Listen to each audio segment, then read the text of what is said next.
But we have a number of guest speakers in celebration of our 10th anniversary that we had to work into the program, and I knew that you didn't want to stay till 6 o'clock tonight, so I decided that I would take up some of your time over lunch. So I hope that's okay with you. You just sit back and relax and enjoy.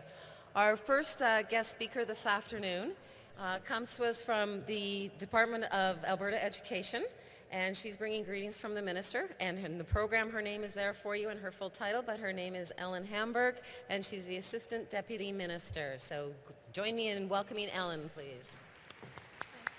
Thank you.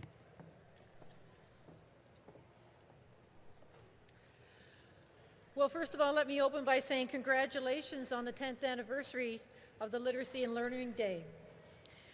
My name is Ellen Hambrook, and I am the Assistant Deputy Minister of Education. The area of responsibility that I have within education is education program standards and assessment. You may wonder exactly what that entails. I and my staff oversee the curriculum in Alberta within the K-12 system. And when I'm referring to curriculum, I'm talking about provincial programs of studies, the resources, and the assessments from grades kindergarten to grade 12. I'm very pleased to be here on behalf of Minister Thomas Lukaszuk, the Minister of Education, to offer greetings. On your table this morning, and I think it's still on some tables this afternoon, you should have found a letter of greeting from Minister Lukaszuk. And if you haven't found that, I encourage you to look for that on your tables. There are some extra copies as well outside. I'm very pleased to have the opportunity to offer you a few comments about what I feel is the importance of literacy in the lives of our children, our families, our schools, and communities, and to talk about some of the activities that we actually have underway within education, specifically directed towards literacy. We recognize from learning the rhythms and the sounds of language in their first nursery rhymes to clapping out a beat of their favorite song, children are engaging in literacy and numeracy experiences before they ever enter the school system. And we know that these experiences are keystones to learning. But being literate means moving beyond the basics of reading, writing, and solving arithmetic problems. It refers to acquiring, creating, connecting, and understanding information in a variety of contexts. And I know I'm speaking to the converted. Our research recognizes the very interrelated concepts of literacy and numeracy. And we recognize that these concepts are changing and expanding, and they are becoming even more complex, particularly as new technologies emerge. Students today are accessing and communicating information in ways that were previously unimagined. If we think back 5 to 10 years and the changes that have unfolded over the course of that time, it is phenomenal. And I bet that those of you who have teenagers know that you're more likely to get their attention through a text message than you are through a conversation. In the kindergarten to grade 12 system, your children will develop broad and rich literacy and numeracy skills. And these skills are foundational so that all children will be successful learners and become active participants in communities. And our Alberta students have demonstrated a high level of success in provincial and international testing programs. I'm just going to cite you some statistics that you may not be aware of. Alberta's grade 8 students ranked second in the world on international reading assessment called the Program for International Student Assessment. That's called the PISA test. On another international test, Progress in International Reading Literacy Study, or PEARLS, our grade 4 students achieved the top 3 in the world. Also on our provincial achievement tests, and we administer those in grades 3, 6, and 9, over the past 2 years, 82% of our students have reached an acceptable standard of performance. in language arts, in particular, to cite one subject. Alberta is viewed and is, in fact, the highest performing English-speaking school system in the world. But even though we have very strong results, we have room to improve, and we are constantly focused on improving. Because while we have 82%, as an example, achieving the level of acceptable on provincial achievement testing, that means we have 18% that didn't. And so as we look to the future, we know that we need to be constantly revisiting our curriculum and looking for ways to improve. In addition to a recently developed and released literacy action plan for the province, we have also developed a new framework for student learning, competencies for engaged thinkers and ethical citizens with an entrepreneurial spirit.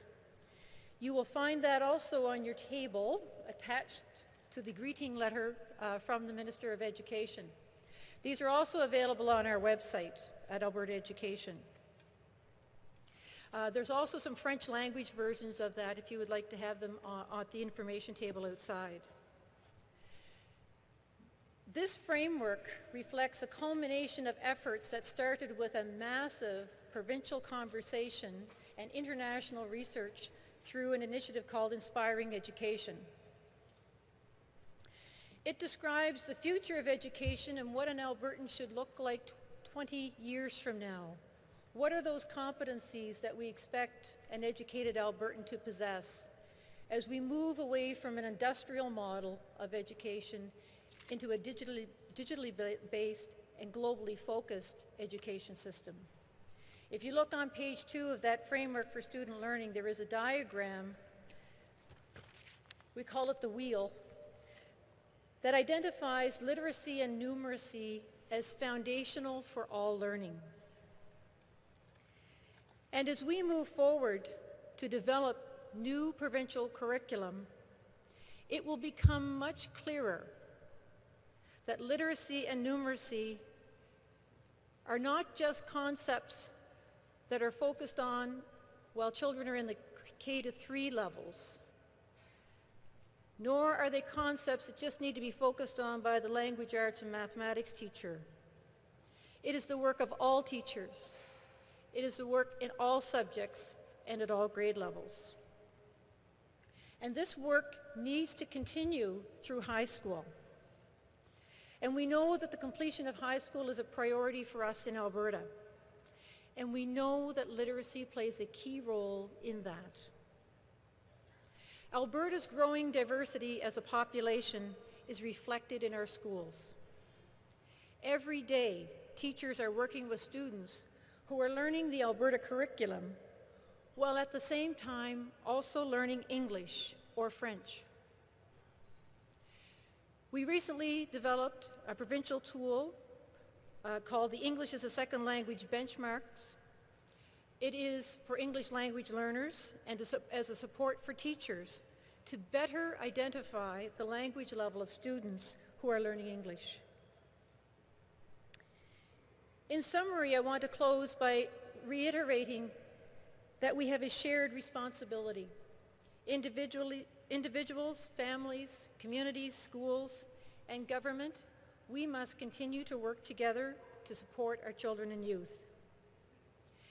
And as part of this closing, I'd like to leave you with a video that we have developed in Alberta Education to spark conversation about literacy. And as you watch this video, it's called Literacy, A World to Discover. I invite you to think about the role of literacy in your life and in the lives of your children. And again, on behalf of Minister Lukazik, the Minister of Education, it's been my pleasure to be part of your conference, and I wish you well for the rest of your day. Thank you very much.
Thank you very much, Ellen. And on behalf of the Literacy and Learning Day Organizing Committee, we're giving Ellen a small gift to take back to her office today.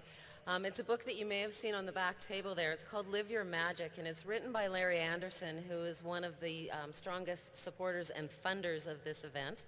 And all proceeds from any of the sales of his books goes back into the charities that help support youth in our community. Just recently found out last night actually that Mike Ryan, one of our presenters, is now on Larry's list of partners that he helps to financially support. So there's Clean Scene and the Youth Emergency Shelter, Literacy and Learning Day, many, many. So take a look at this book. It's called Inspiration to Live Your Magic, and there's going to be a whole series coming out. So thank you, Ellen, very much.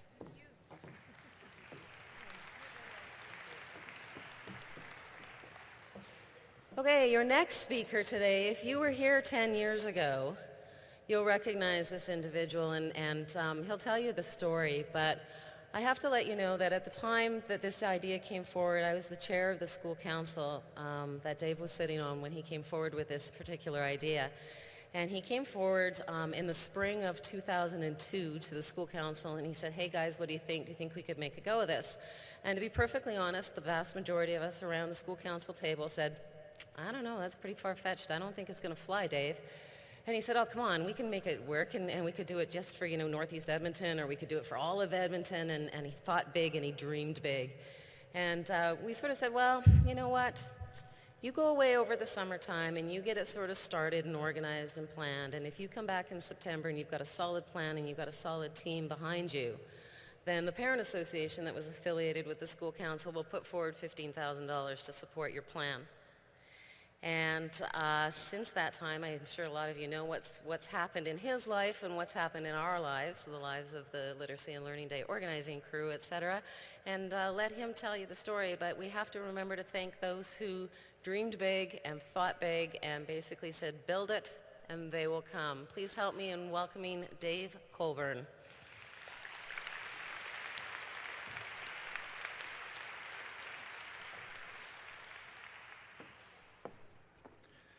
Well, in the interest of time, I think Wendy has told you the story, so thanks very much. Have a great day, and we'll see you next year. Oh, maybe I should say a little bit more than that. 10 years, 10 long years. That reminds me that I'm old. Unfortunately, there are many things that remind me today that I'm old. And when Wendy approached me a few weeks ago and asked me if I would be interested in participating in this 10th anniversary of Literacy and Learning Day, she said, we would like you to come and bring a perspective of the past because you were a significant part of that group of individuals back in 2002 that created the first Literacy and Learning Day. But I want to just take a very few seconds to say in my current role as chairman of the Edmonton Public School Board that on behalf of the board and the Edmonton Public School District, I would be remiss if I did not formally express our deep gratitude to all of the people, and Wendy, of course, who over the years have sustained Literacy and Learning Day and made, it goes without saying, a profound impact on the lives of thousands of parents and probably well over 10,000 students. So to all of you volunteers and to the Learning and Literacy Day Society, thank you very much.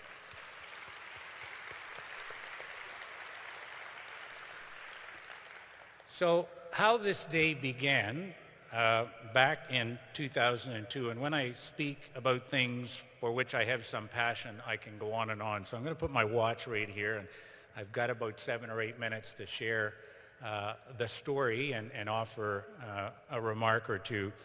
This day began in the winter of 2002 when I was visiting my sister in Toronto, who shared with me with some considerable enthusiasm a story about an event that the Peel School District had sponsored called a parent conference. It was not a Literacy and Learning Day conference, it was a parent conference.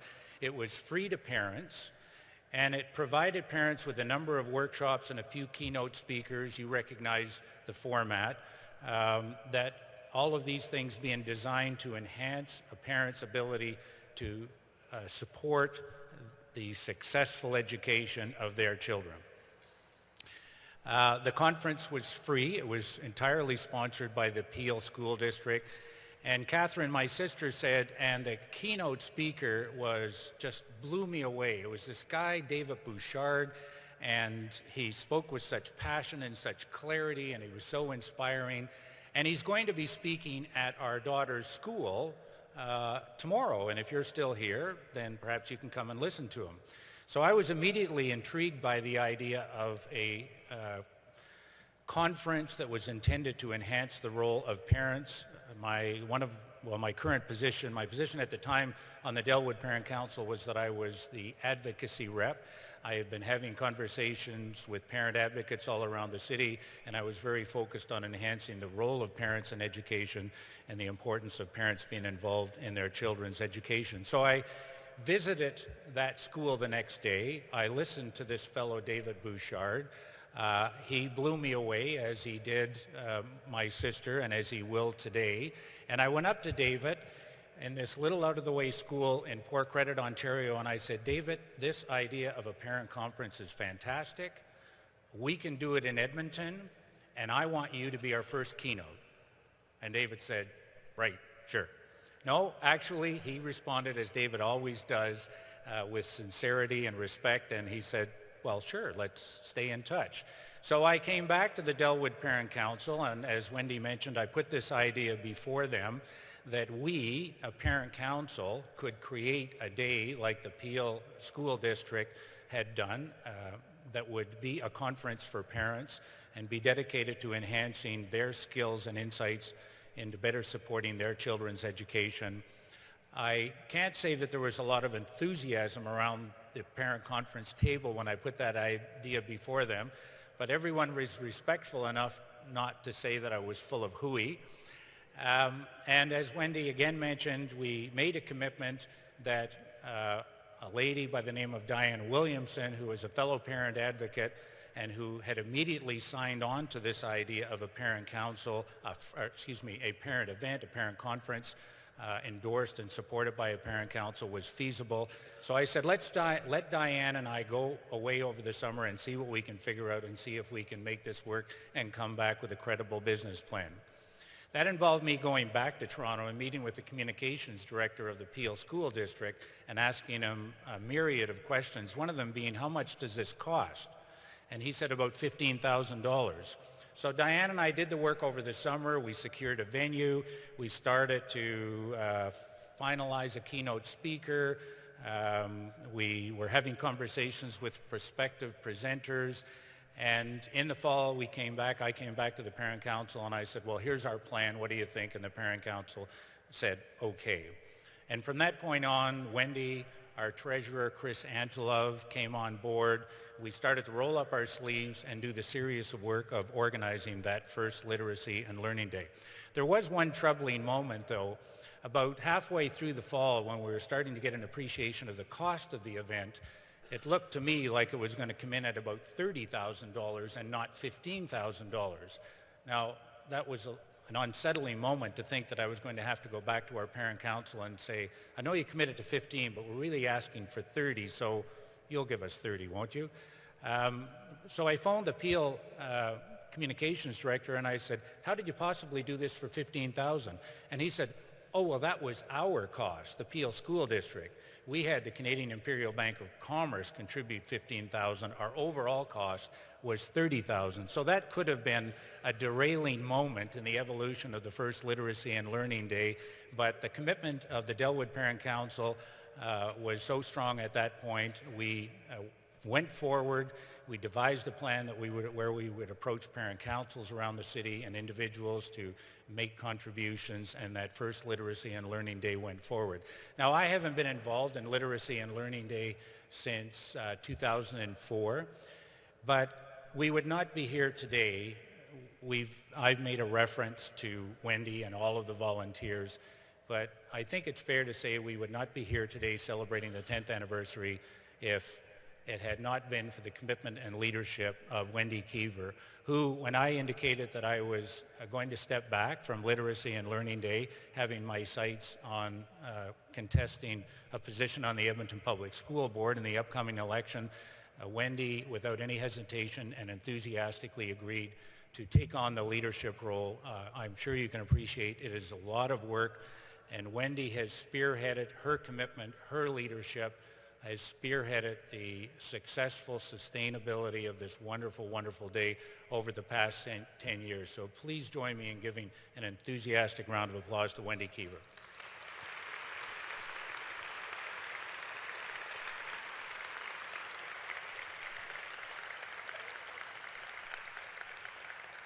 But I guess in closing, my conclusions would be this. Yes, parents do indeed play a critical role in the education of their children.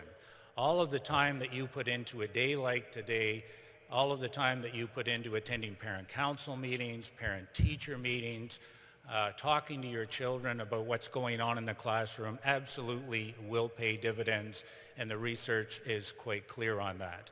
So please continue your dedication to your children's education. I know those dividends will be repaid tenfold in the years to come.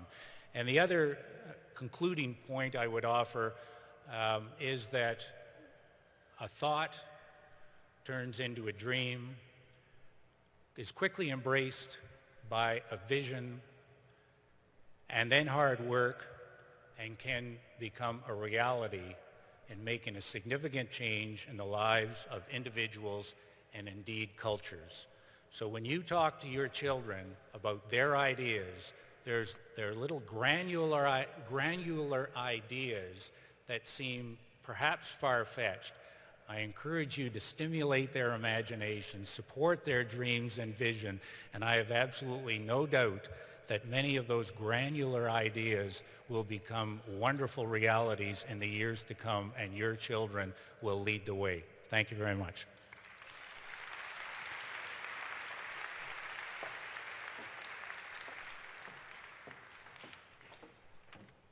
Thank you, Dave.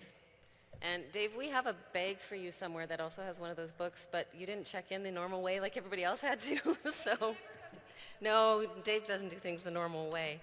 So how come he's able to get things accomplished? So we'll find that and we'll give that to you, okay?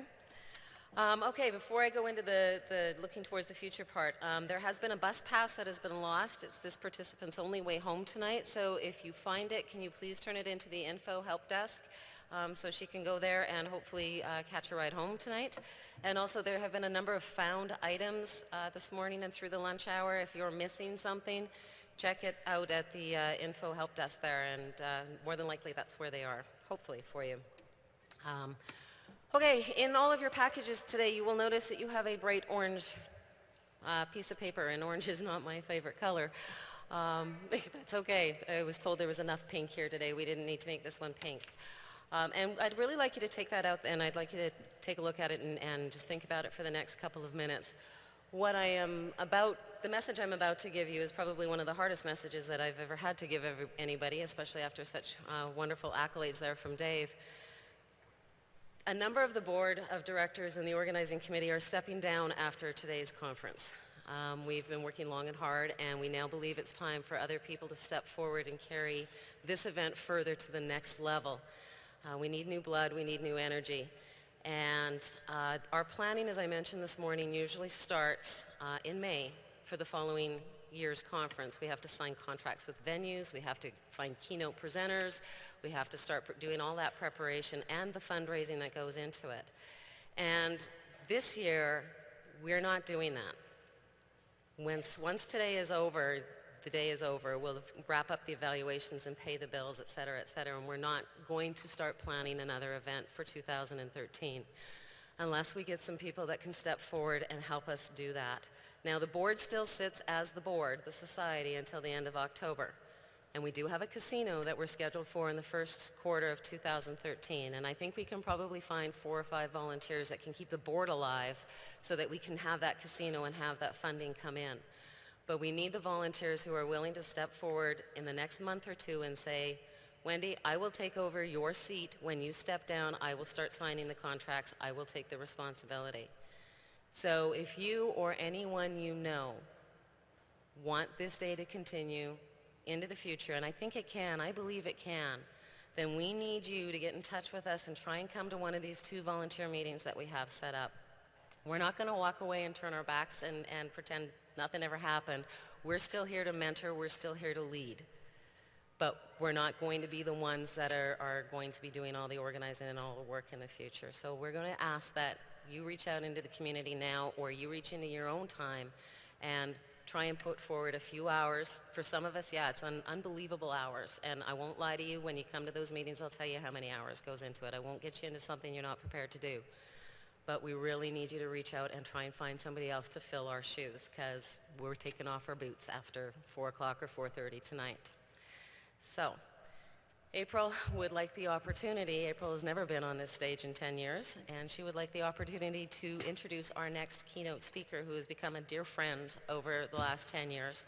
I don't know too many other professional speakers that I have their cell phone number in my cell phone on speed dial.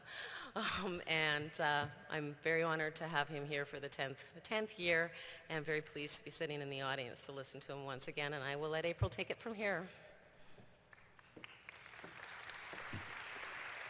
Thank you, Wendy, for such an interesting introduction to me. Can you stay up here for just a moment?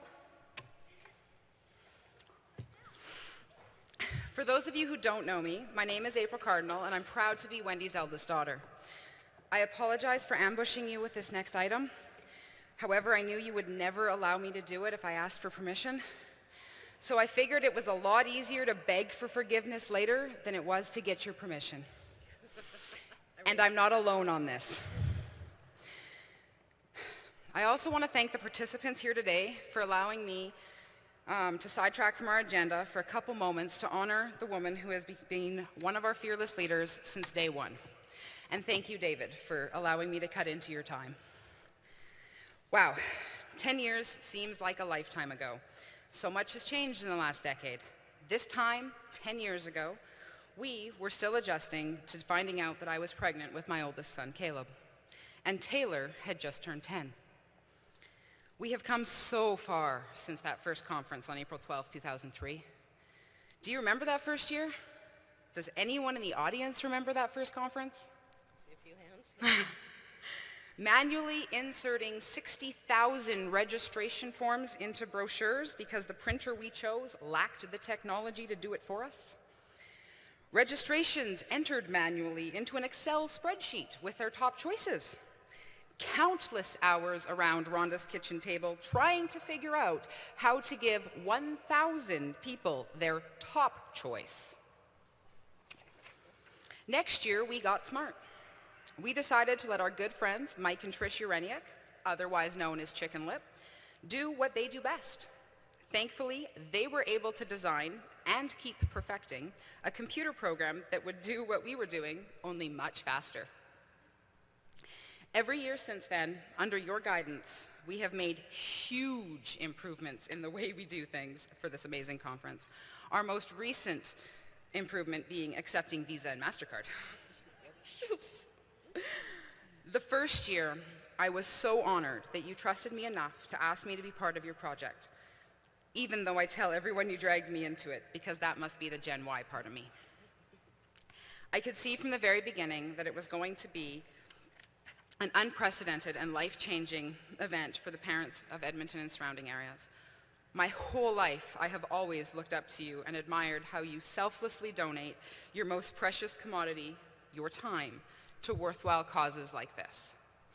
I believe I can speak for all of my siblings when I say that you taught us the importance of championing the causes you believe in, making sure you give back to your community way more than you take. Volunteering in our household was mandatory. It taught us how to care for others, how to put others first, how to be a valuable and productive member of our communities, and it made us better people. Sorry. I thank you for these lessons, and I promise you here today, in front of 800 witnesses, that my 3 boys, Caleb, Hunter, and Lucas, will grow up with the same mandatory volunteering. One of the downsides to volunteering is that you often get these silly t-shirts that don't fit, and most of the time you will never wear again. I decided to take my shirts from the past 10 years and transform them into something much more useful than dust rags and give it to someone very special. Please accept this as a symbol of the lessons you have taught your family, your dedication to the conference, and all the children whose lives you have helped enhance by being a part of it. I can only hope to be half of the woman and mother that you have been. I love you, Mommy.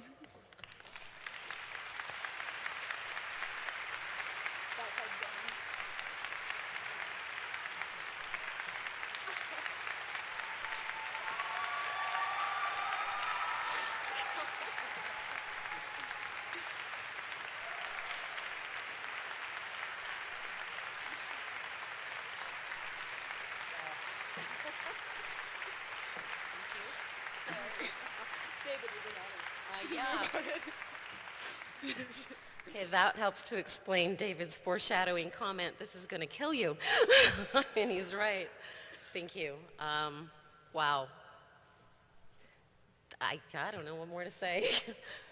That's incredible, and that is something I will treasure forever. And thank you so much. And, you know, guys, this is a great testament to role modeling, leadership, and what Barbara was saying today, walk the walk, talk the talk, and your children will follow in your footsteps. And that's all we can ask. All right.